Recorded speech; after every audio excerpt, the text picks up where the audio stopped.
September 4th, 2004, New York City. Looks, pixelated. It was in the past. I guess that was to be expected. Here I am on an alien ship that I can barely fly. It was just a few days ago that I was forced to become a manhunter for the orbs in New York City. Soon a trail of blood led me to a ruthless killer. I am now chasing him west as we descend into a new day. He has killed too many. I cannot let him get away. Hello, ladies and gentlemen. Welcome to my corner of the internet. My name is Jason, and today I bring to you the 1989, I can't say hit, probably can't say classic, we'll say game, Manhunter 2, San Francisco. As evidenced by the fact that it is number 2, it is the second game, that kind of, means that there was a first, which I did go ahead and play on my channel back in 2015. So if you want to go ahead and see that, you can go ahead and check that out. Warning, it is a little bit older and it's maybe a little bit more rough, so things weren't really as polished. I'm speaking of, we'll say, my own performance. So, but if you don't want to go ahead and see that, that is fine. I'm going to be going ahead and I'll be probably recapping and talking about a lot of the stuff that happened in the first game in this playthrough. In fact, the letter that we see at the very beginning, the journal entry, whatever you want to think of it as, is actually just part of one long entry, which basically summarizes pretty much the entire previous part of the game. The rest of that can be found in the manual, and I'll probably be going ahead and reading the entire entry from the manual at the end of this video, so you don't have to worry about that. The gist of it, though, is we're chasing some really bad guy, and we're about to see this really bad guy. Where is he? There he is. See, look at that ugly face. That's Phil Cook. The guy is a total psychopath. Don't let people say the old sort of graphics fool you here. This game can be rather graphic for, we'll say, how pixelated it is. A lot of people tend to see, we'll say, old games and think, oh yes, this is family friendly, and I'm wondering if that's what my parents thought when they let me play this game, but, it's got some very, we'll say, it's got some pixelated violence, if you will. So let's go ahead and hit enter to actually start the game off. That was just sort of the intro scene. Basically, we're chasing after Phil in our own spaceship that we acquired at the end of the last game. We then go ahead and crash into a building, which causes us to sort of crash land, and here we are. A bunch of people, you see people closing their blinds, looking and saying, what the heck just happened? Someone just crashed in the middle of the street. Alright, so we are a manhunter. Basically, back in 2002, the orbs invaded New York, and basically forced everyone to wear brown robes. Nobody was allowed to talk or show their faces or anything like that. And they all had these tracking discs placed into their heads or backs of their necks, something like that, which allowed the orbs to track where they went. Thing is, it couldn't track the identity for whatever reason. There was a problem with it, so they picked people to sort of act as a human police force, sort of the manhunters, to go ahead and find these people. So that's basically what we are. We are a manhunter from New York who kind of went rogue against the orbs, and we're chasing after Phil Cook. So let's go ahead and see who's the poor sap here. Which wicked witch did we go ahead and land on? Oh man, poor Mr. Peter Brown, who happens to be a manhunter, apparently number 003, and a loyal servant to the Orb Alliance. I highly doubt that. But just our luck, because the manhunters were issued a manhunter assignment device, and this is kind of like a little, we'll say, laptop that allows us to we'll say, tap into the orbs, we'll say, central network, and kind of use that to use the tracking devices to sort of track down people. So that's what we've got here. Now ours was kind of, we'll say, shut off or made no longer valid because we kind of went rogue, so they didn't want us to be able to access their network. But this guy here appears like he didn't go rogue, so we once again have access to that. So let's go ahead and see. Actually, I'm going to just close this for the time being here. Let's go ahead and take a look around. So the game kind of is played using the keyboard. Even though the games of the time did have mouse support, for whatever reason, they opted to go ahead and make this game with some only keyboard support. Now, it's not like Sierra's other adventure games where you have a little character and you walk around. A lot of the time you're viewing this from, I don't even want to say a first-person perspective, because sometimes it's just you're just sort of viewing a scene and your character's just implied to be around. And as you move around, you get context-sensitive things that you can go ahead and do and just press enter. Like, for example, I can take a look at the guy. And that's kind of how the games just sort of plays. You move around with your arrow keys, press enter to interact with things, and of course you have your inventory and your M.A.D, your Manhunter Assistant Device. I think I got the acronym right. You use that to go ahead and look around and stuff. Now, when it's time to move around, you basically hit, I think it's F3, and that allows you to travel. So we've got a sort of our map of San Francisco, and we can only travel where there are, we'll say, little markers. Currently, there's only the one marker, which is the scene of the crash. That's where we are. Now, what we want to do is we want to find out where we want to go.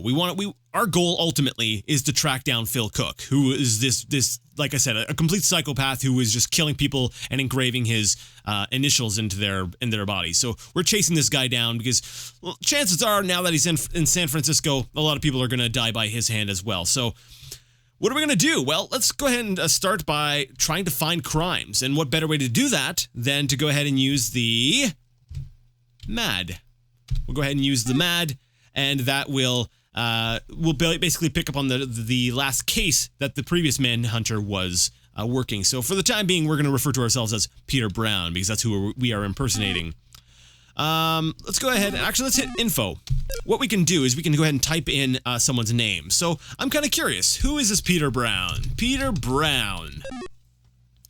So now that we've typed in Peter Brown's name, we've got an address, Lombard Street, age 22. His job is a manhunter. Well, at least it was until, we landed on his head. Poor guy. So now that we've gone ahead and got that, why don't we go ahead and check out his place? So if we go ahead and look over the map again, where would that be?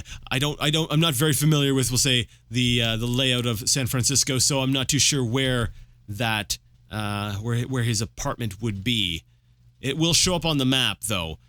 So, there's probably more, we'll say, refined ways. Oh, there we go. And better ways of going ahead and, we'll say, navigating a space. It kind of plays similarly to, like, say, a Phoenix Wright game. But I kind of like this idea. Having the map and going, sort of looking around kind of gives you a better idea than just picking your location from a list.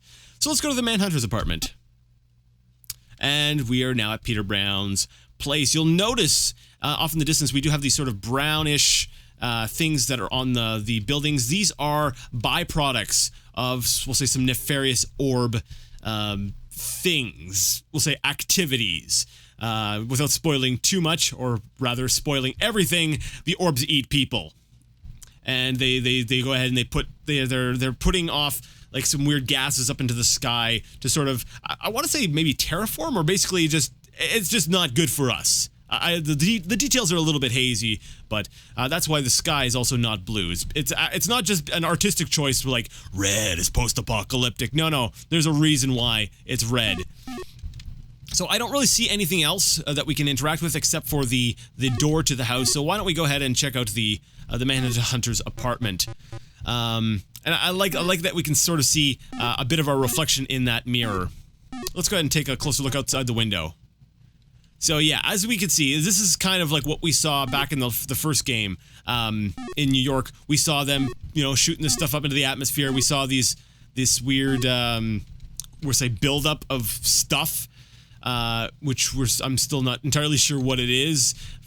I suspect it's some kind of waste product from their manufacturing, because they're making us into food. So that kind of sucks. Yeah, like I said, it's a very post-apocalyptic game, and I love how dark and it's kind of creepy at times. It's really cool. But yet the game does keep sort of a sense of humor about it. We saw, the guy underneath the ship, and we could see his socks, and they're all like brightly colored. And we even saw that the Manhunter we're playing, he wears boxers with little hearts on it. We saw that in the last game. I think we did. I'm pretty sure we did. Anyways, let's go ahead and open this drawer.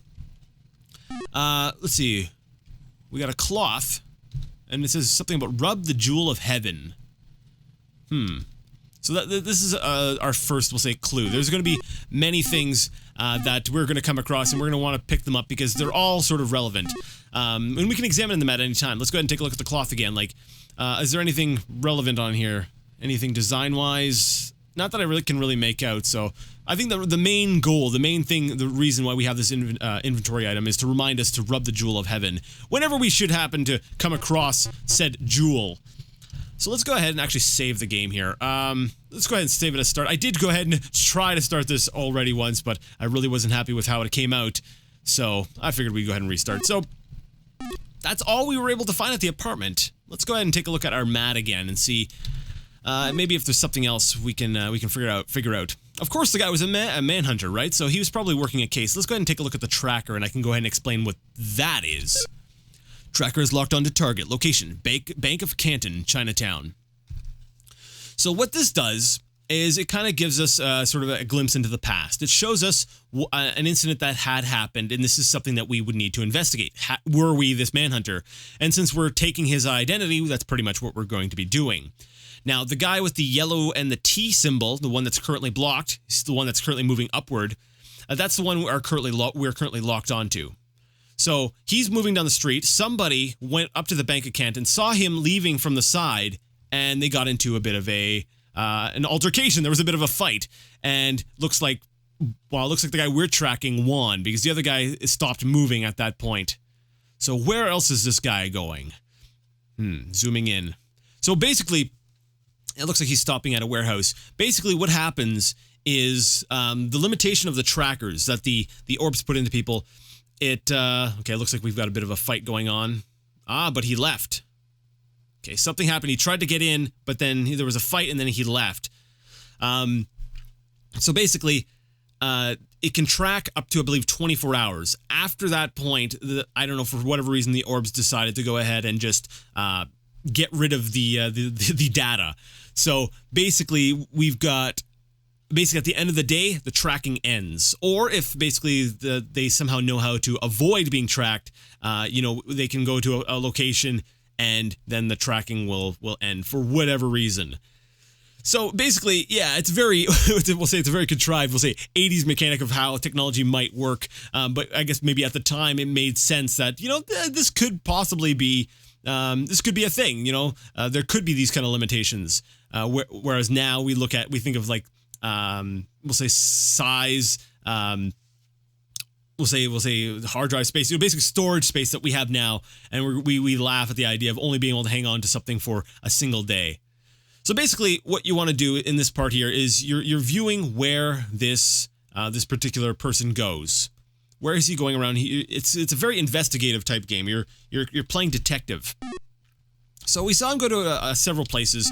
The first place was that bank. So why don't we go ahead and sort of retrace his steps and stop at the bank. Now you can go ahead and actually lock on to different people that the person may have interacted with. But we'll do that maybe in a later episode or at a later time. So let's go ahead.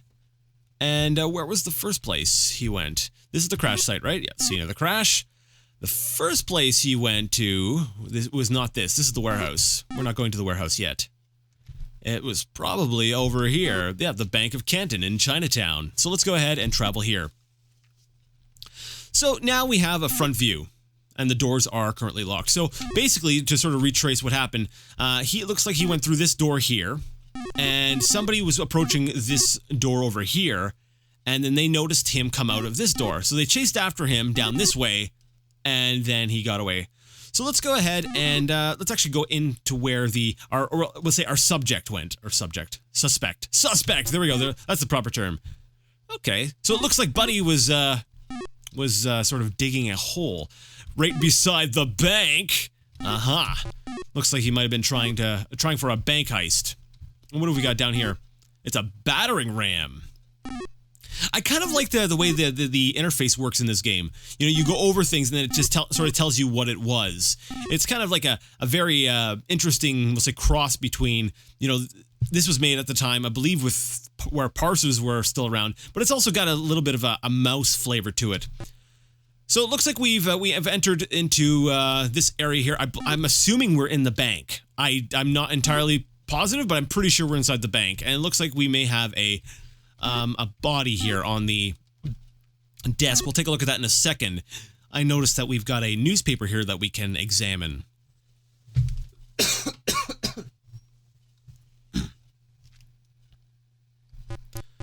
Alright, so it says, it lives. Scientist creates pig monkey mutant.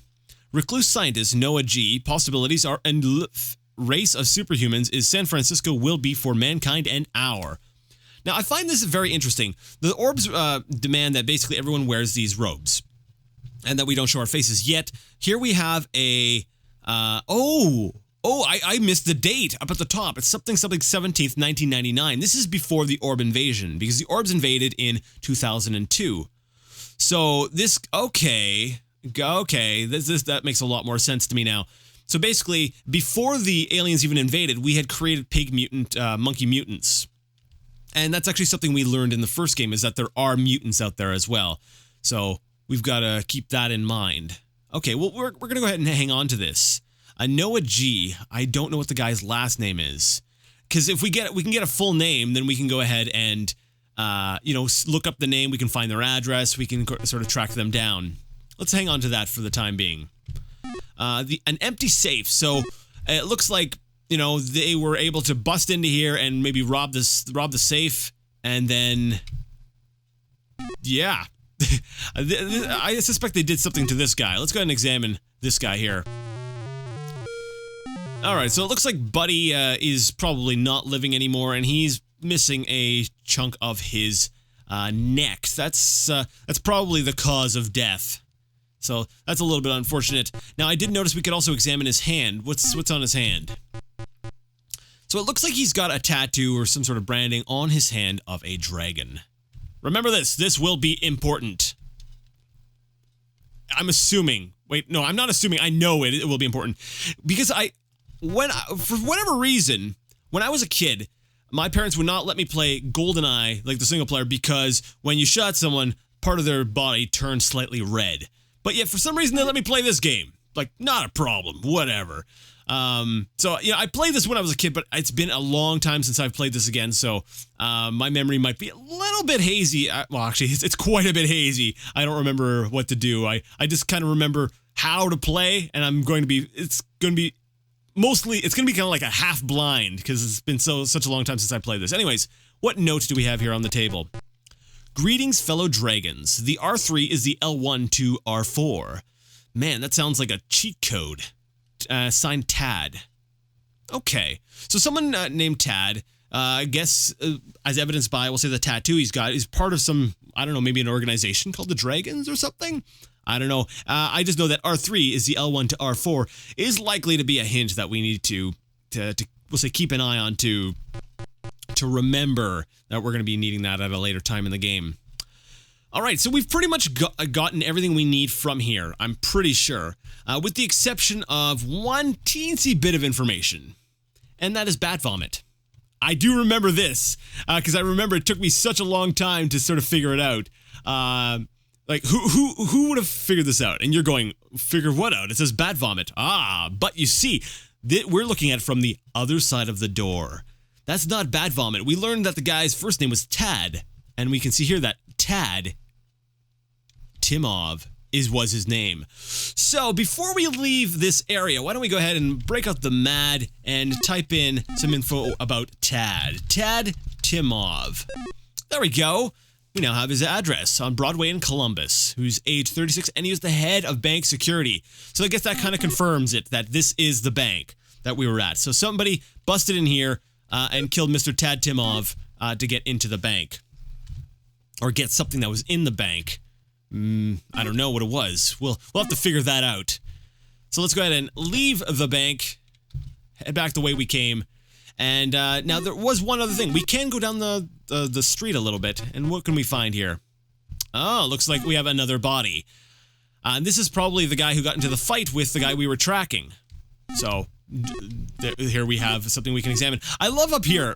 I love these, like, the eyes you see from the darkness every once in a while. You just got these, like, yellow eyes, sometimes red eyes. It just adds to the creepy nature of this game. This game is just very creepy. Now, by today's standards, graphically, whatever. It's all bright and colorful. But, I don't know, take yourself back to, like, playing this as a kid. It's like, this is really creepy. All right, so what have we got here? Let's check his hand. He also has the mark of the dragon on his hand. So we've got 2 people killed, and they both have the mark of the dragon. So I'm wondering if the guy we're chasing is maybe targeting people. We'll say members of the dragon, or whatever, dragons or something. Well, that looks a little unfortunate. Now, I do find... Oh, wait a second. It's a little bit interesting. Like, his neck, that doesn't look like it was, like, cut or anything. Enter to take up the broken fang. Oh, okay, I guess that kind of confirms it. All right, put that in a robe. Okay, so we just saw a newspaper article saying that there's mutants. And we see this clearly, and there was a fang in this guy's neck. So I think who we're tracking right now happens to be a mutant. That's... Okay, that's interesting. I had forgotten about this little detail. Okay, press enter to take the laundry receipt. Laundry receipt, number 57, order number 57. All right, we're probably going to need that at some point. Maybe somebody's got a clue hiding in one of their other robes. I don't know. All right, so now I think we've pretty much gotten everything we need in this part of town. So let's go ahead, save the game as LP. And let's go to the travel screen. Where can we go now? So as you can see, we had these 3 areas here. These 2 areas there, and then this area was, we'll say, unlocked before. But then this area seems to have opened up. Tad Timov's apartment, because we went ahead and we typed in his name into the tracker, into the M.A.D. So, you know what? Because it's closer, we're going to have to do a little bit of role-playing here, rather than running all the way across town over there and then coming back to Tad's apartment. Let's just go ahead and stop at Tad Timov's apartment now. All right, so this looks like a fun part of town. I find it very interesting. We've got the sign here, nude girls, and we got it looks like the sign is still a little bit lit up. Which I find very interesting. If the orbs are so intent on having us all covering up with robes, how is this place still lighting up its sign? Is it still in operation? Is it like, what is the purpose of having that place lit up? It doesn't make any sense to me. There's a bit of a logical, we'll say, problem there with me, but I guess that's all right. There only appears to be one place we can go ahead and check out, and I guess that's over here. Let's go ahead and, I'm assuming this will lead us into Tad's apartment. Oh, I remember this place. Okay. Yes, the red eyes, and looks like a very angry dog. In my previous playthrough, yeah, we're dead. In my previous playthrough, I had mentioned that there was a mandatory death in this game, and that was it. That was so disgusting, even we wouldn't show it. Yes, I know, because you guys are pretty twisted. Now let's back up to a few minutes before you made your fatal mistake. And here we are back outside. All right, let's go ahead and save the game here. Basically, one thing I do like is that, unlike Sierra's other games, this one here kind of did like a checkpoint system. If you died, it just brought you back to right beforehand. And I don't know why Sierra didn't implement this on more of their games. I think that was a really great feature that, you know, it was a really, really good feature that should have been present in all of their games. But basically, the solution to this puzzle, even if you have the solution for this puzzle, I believe it's an inventory item, you can't solve this puzzle on the first try. You have to die to the dog first to know that there's a dog before you can go ahead and solve this puzzle. So, okay, I remember this now. So there's nothing we can do here at this point just yet, so let's go ahead and travel again. Okay. Looks like there was a warehouse, but we're gonna tackle that. Wait, was the warehouse the next place the guy went? No, it was the... I can't remember. Was it the ferry building? You know, I can't even remember. Let's go ahead and go to the warehouse. Yeah, let's travel to the warehouse, just because we're going to keep with the theme of sort of role-playing a little bit, pretending that our guy actually has to traverse through San Francisco, and it's just easier for him to go ahead and move to the warehouse. So let's go ahead and travel over there. So we find ourselves outside this warehouse by this dock, and there's this bird sitting up on this post. Now we can go ahead and enter the building here, but there's one thing I always liked. I don't know why. When I was a kid, the idea that there's this bird here, and what you could do is actually just move your cursor over it, and when you did, it would fly away. I don't know why. I just liked that. It was a neat little touch. It adds absolutely nothing to the game, but there it is. So what we're going to do is we're actually going to end things here. Next time, we're going to enter the warehouse and maybe continue our investigation. Who is this person that... I'm pretty sure it's a mutant. Who is this mutant we're chasing down? Will we ever find Phil Cook? Will we stop the orbs operating here in San Francisco as well? Or will they turn the entire human populace into food? I don't know. We'll find out next time. If you like the video, you like the content, and you would like to see more of it, go ahead and give the video a thumbs up. If you didn't like it, you know what? Leave it a thumbs down. Either way, let me know what you thought in the comments section. And until next time, I would like to ask you all to game on. All right, I was a total dork and I completely forgot that I was going to read the complete, we'll say, write-up or the journal entry from the manual before I ended the episode. So we're going to go ahead and do that now. So here I am in an alien ship that I can barely fly. It was just a few days ago that I was forced to become a manhunter for the orbs in New York. Soon a trail of blood led me to a ruthless killer. I am now chasing him west as we descend into a new day. He has killed too many. I can't let him get away. New York has been cut off from the rest of the world. What will I find where we land? And did the orbs take over the whole world? Life has been miserable in New York since the invasion. All humans were required to wear brown robes and keep our faces hidden as much as possible. We were also not allowed to talk to each other. The penalty for breaking any of these rules was death. But that is over now, at least for New York. The orbs cannot harm us. It is the robots that carry out the orbs' deadly bidding. These deadly machines are effective. Many humans have met their end because of them. I wonder if the tracking discs can track me clear out here. The tracking discs were surgically implanted in the backs of our necks, but the orbs have had problems with them. Apparently, the discs can only transmit the location, but not the identity of the user, thus the need for manhunters. A select number of humans were chosen by the orbs to become manhunters. I have no idea how the selection was made or how I was chosen, but I sure gave them hell the last few days. We're getting close to the ground now. I'd better concentrate on flying this bucket. All right, so that's the end of the write-up. That's supposed to be the introduction to the game, so I figured I would at least throw that in here, so that way we have all the relevant information to help us continue, even though I kind of felt like I sprinkled all that information out throughout the episode, but I said I was going to put it at in the episode somewhere, and I decided I was going to, we'll say, keep that promise, so there you go. Until next time, game on.